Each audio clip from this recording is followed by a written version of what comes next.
Hai, aku Joseph Immanuel dan kita ada di Teman Pikir.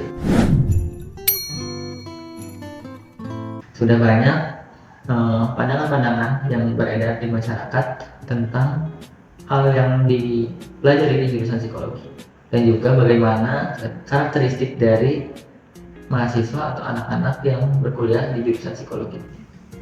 Kalau kata orang banyak, kalau kita bertemu dengan anak-anak psikologi, kita diminta untuk dibaca pikirannya.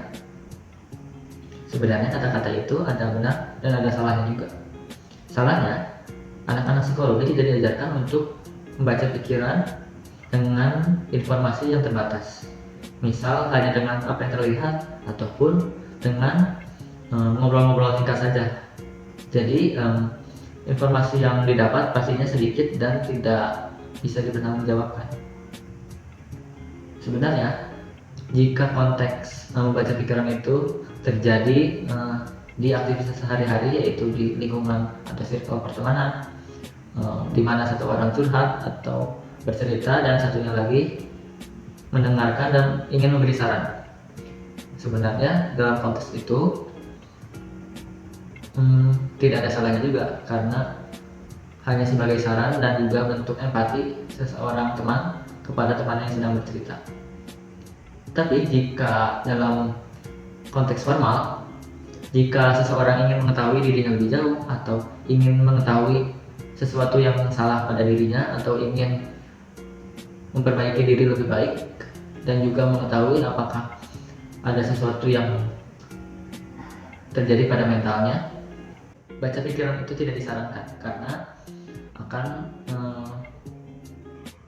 menjadi hal yang kurang baik dan juga sulit dipertanggungjawabkan. Karena hal-hal yang sifatnya formal atau penting ya, seperti tadi ingin mengetahui kondisi mental atau ingin semisal ingin tahu prospek karir yang sesuai dengan dirinya, maka baca pikiran itu tidak disarankan karena kurang bisa dipertanggungjawabkan. Jadi dari pembahasan tadi, jurusan psikologi memang mempelajari tentang berbagai hal untuk mengetahui perilaku seseorang dan juga apa yang ada di balik perilaku tersebut.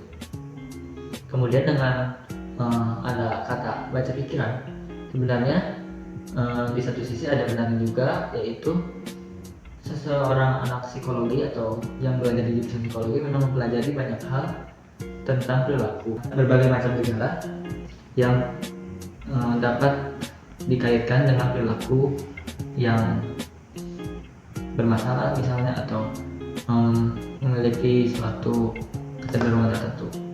Nah, ilmu-ilmu atau hal-hal yang dipelajari tersebut memang membuat anak-anak psikologi menjadi peka dengan isu atau keadaan yang terjadi di sekitarnya. Mungkin hal itulah yang ditangkap oleh masyarakat umum atau orang banyak tentang baca pikiran itu. Tapi sebenarnya seperti yang sebelumnya sudah aku jelaskan, untuk membaca pikiran itu atau menjadi peka dengan keadaan sekitar, anak-anak psikologi telah diajarkan berbagai macam teori dan juga ilmu yang sesuai